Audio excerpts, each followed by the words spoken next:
Walter Ong studied, as you know, cultural change from a humanistic perspective, with a special focus on the role of language and media. In his more than 450 publications, he explored oral and visual communication in all its forms, from African drums to Tudor rhetoric, from Victorian poetry to electronic media. His explorations enriched communications theory, rhetoric, linguistics, literature, theology, art, psychology, and cultural anthropology. Writing restructures consciousness, he famously observed, and in Orality and Literacy, published in 1982, he mapped the changes in consciousness that characterize shifts from oral to chirographic to print to electronic cultures. These changes do not obliterate preceding modes of consciousness and expression. Culture is a palimpsest, with different modes overlaid on and influencing one another. In the last 25 years of his life, Ong paid special attention to the new electronic culture that now dominates the globe.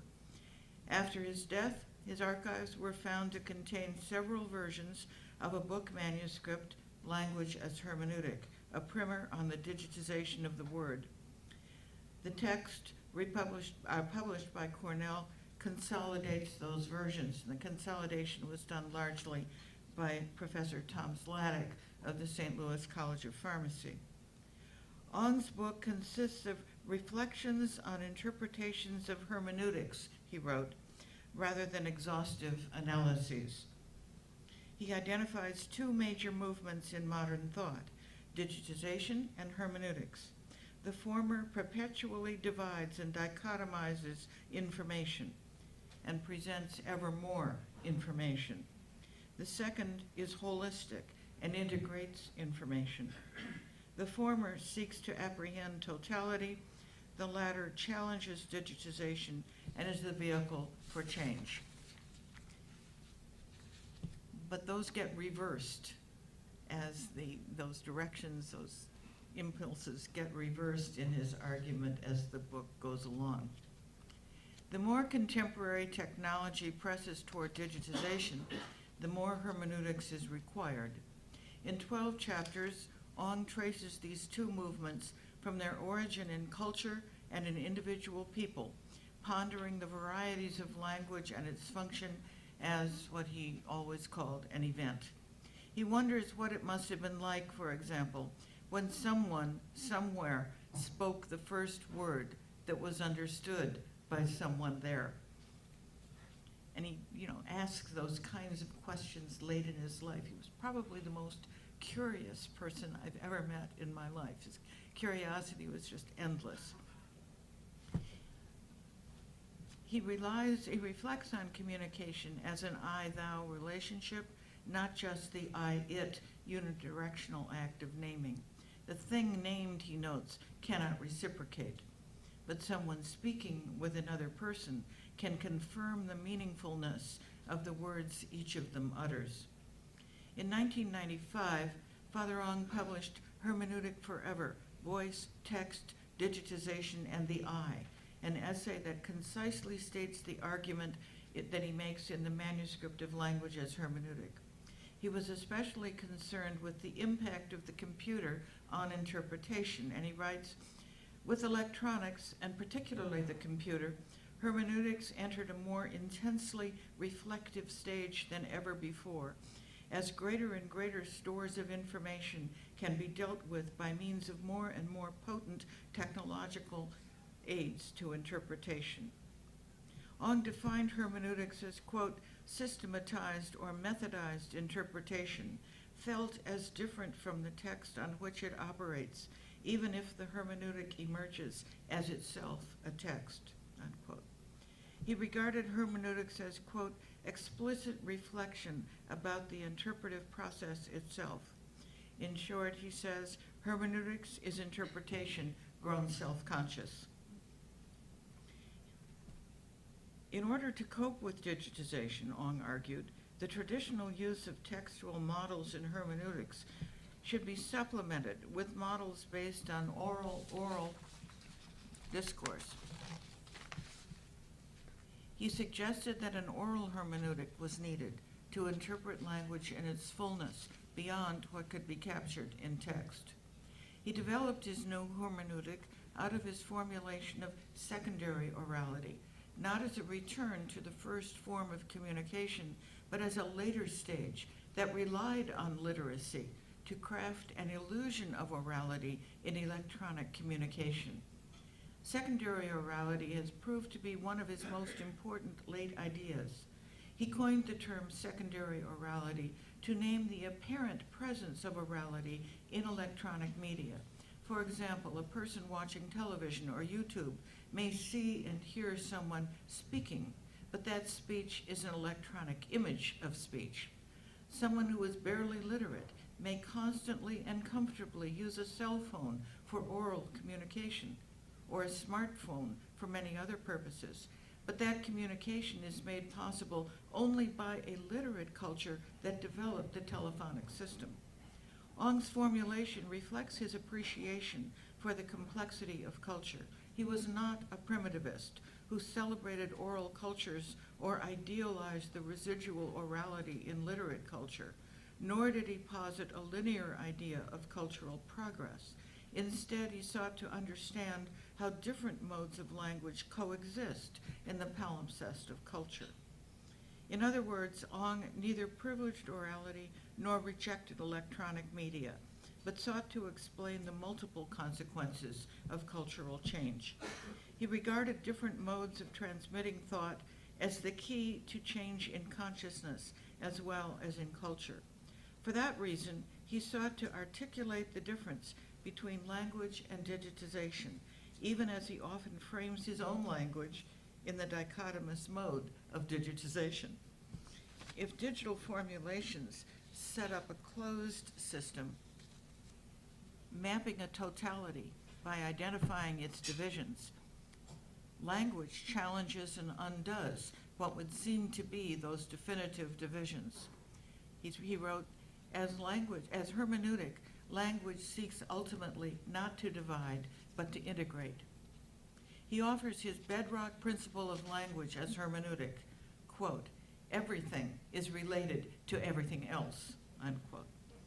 Father Ong designed language as hermeneutic as an overview of his work for the general reader, but his reflections on electronic culture are of special importance to those who are familiar with his earlier cultural analyses, as well as to anyone interested in language and digitization as competing modes of organizing expression and knowledge.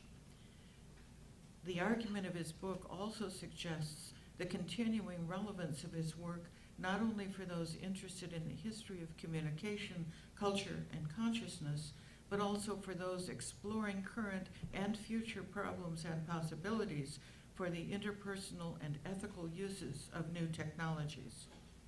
Father Ong first gave prominence with the publication of his book, Ramus, Method, and the Decay of Dialogue in 1958, and its companion, the Ramus-Talon Inventory. Petrus Ramus, a 16th century French pedagogue, challenged the Thomistic logic that had dominated educational practice. That logic rested on the resources of language. The new logic of Ramus emphasized dichotomous formulations based on mathematics rather than language. According to Ramus and his followers, all thought could be formulated using this new method. Although Ong was critical of Ramus, he acknowledged the profound intellectual influence of Ramism and linked it to the new technology of print. Print enhanced the spread of literacy and introduced a new mode of cultural thought, as you all know, that was less dependent on oral formulaic repetitions and less dependent on community. Moreover, it enabled singularity, interiority, and multiple modes of presenting an argument in the visual space of the printed page. Despite these important psychic and cultural gains, the Ramist valorization of visualist and spatial paradigms for knowledge led to a reduction of being to idea. Meaning was considered only in terms of the concept, not or less the existential reality in which the utterance was made. Ong's lifelong project was to correct what he regarded as a fundamental error. Paradoxically, that reduction led to an expansion as well.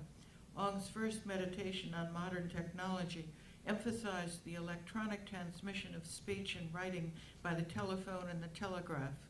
One of the final essays in his book, Rhetoric, Romance, and Technology, his earliest comments on modern expression, evaluates the way new technologies erase the constraints that time and space traditionally placed on communication. Knowledge would no longer be stored and retrieved only by personal memory, but by machines. As he remarks, our most sophisticated knowledge storing and retrieving tool is the computer, essentially a visual device. Orality and Literacy put forth his extensive comments on electronic culture. This book coincided with in 1982, coincided with the appearance of the popular personal computer, some of them almost forgotten now. Some of you may remember the Commodore, the Compaq, the K-Pro. In the preface to the 1983 edition of Ramus, Method and the Decay of Dialogue, Ong explicitly linked the dichotomizing method of Ramus to computer technology. Were I to do this again, he wrote, I know there are many things that would need reconsideration and revised assessment. One connection that would have to be brought out would be the resemblance of Ramus's binary dichotomized charts to digital computer programs. Like computer programs, the Ramus dichotomies were designed to be heuristic. The quantifying drives inherited from medieval logic were producing computer programs in Ramus's active mind some 400 years before the computer itself came into being. The computer revolution has transformed culture worldwide since the 1980s, changing both public and private life. The Apple II was distributed to schools, and applications were soon developed to take advantage of digital computing. Business and the professions were not far behind. Virtually every business and many individual people, we call ourselves users, have their own website. We have access to massive amounts of information, and interpretation has shifted its attention away from the singular person, object, or event in favor of analyzing big data. Untold millions of people use personal computers for social media, record keeping, shopping, and access to information. Yet the self, the interpreter, seems lost. The compilers of big data note what information an individual user seeks and bundle together groups of users to discover commercial or even ideological preferences. Ong wanted to shift the focus back to the individual person as interpreter. Because we are awash in information, he asserts, we need a corresponding hermeneutic to unify it, to turn data into knowledge, and ultimately to return to the interpreting self in relationship with others. At the same time that a single person's voice can go viral and have an enormous impact, the anonymity and scale of big data can absorb and override the voice of the single interpreter. The cultural changes, he observed, go beyond the efficiencies and social transformations of electronic culture. Distance, time, memory, privacy, and truth are only a few of the values and ideas that have been challenged or transformed by the immediacy and the scope of electronic technology. As Philip Leith observed, following Ong, digital programming alters consciousness. We will not look too closely at information, since it will seem unproblematic to us. Indeed, we do see information as unproblematic, due in large part to the way that computers have changed our perspective.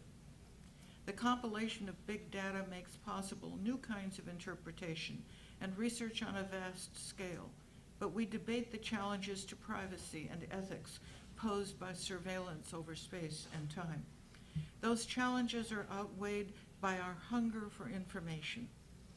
The memory stored in the machine relieves us of the need to use our own memory, our own written texts, as our primary repositories of information.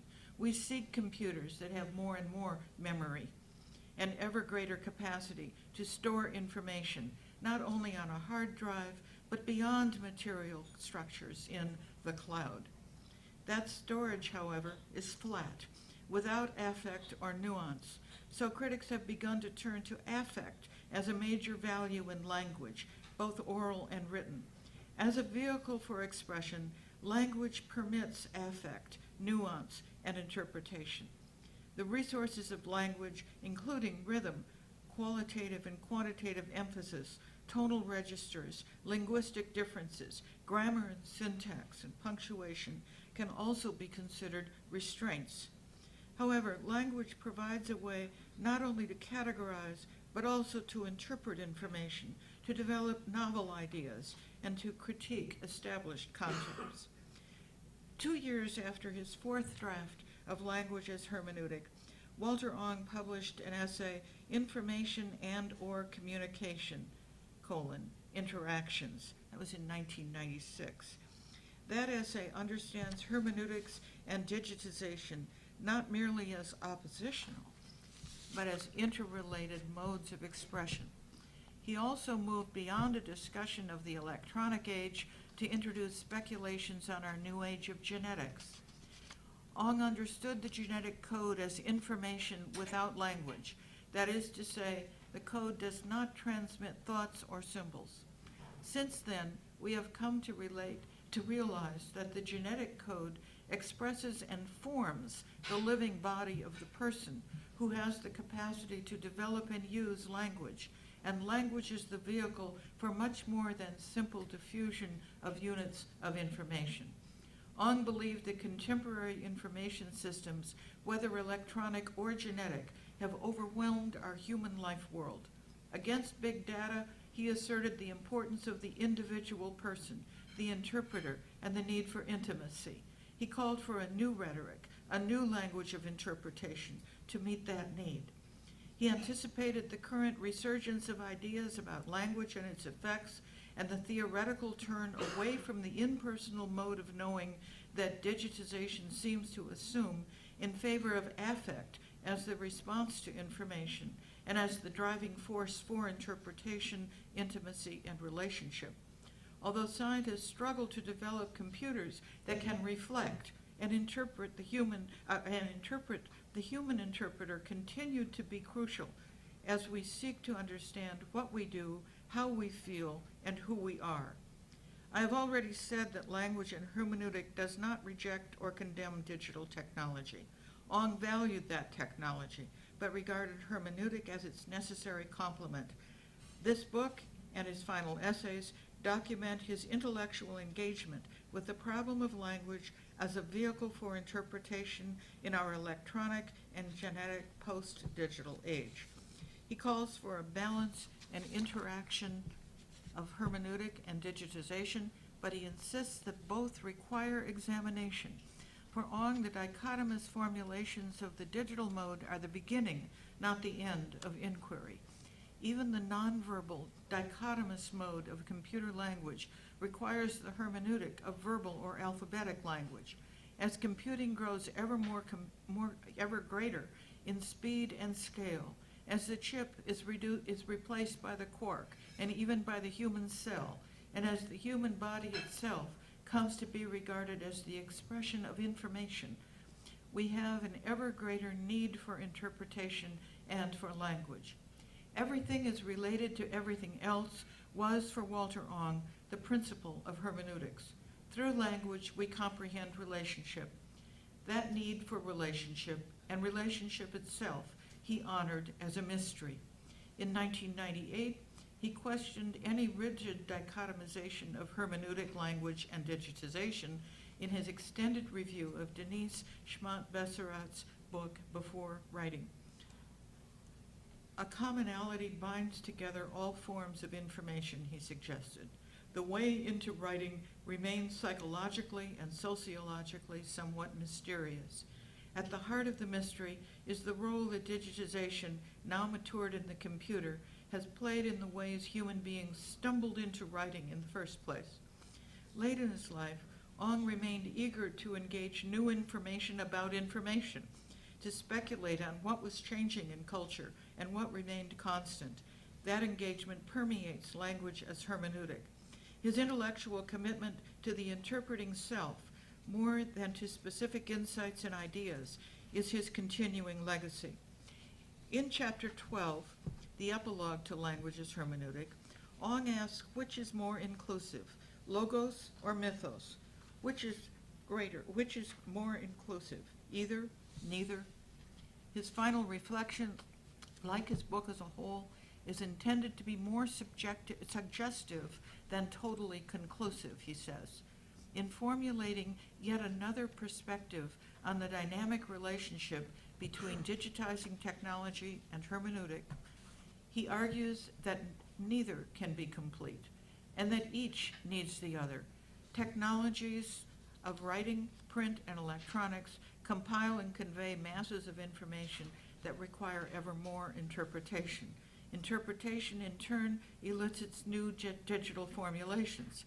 The impulse to map the borders of possibility through analytic digitization, thereby positing totality, is always matched by the counter impulse to complicate, to introduce new possibilities, to shift and enlarge our understanding of the meaning of facts and our understanding of the range of interpretations. The more we explain, Ong writes, the more we generate the need for more explanations. As producers, consumers, and interpreters of ever more information about the world and our place in it, we must interpret and act on that information if we are to survive. No matter what our system of belief, our chosen mythos, it is the speed of change that characterizes our world. And in that digitizing and what he calls dizzying hermeneutic age, in our continuing quest to know and to be ourselves,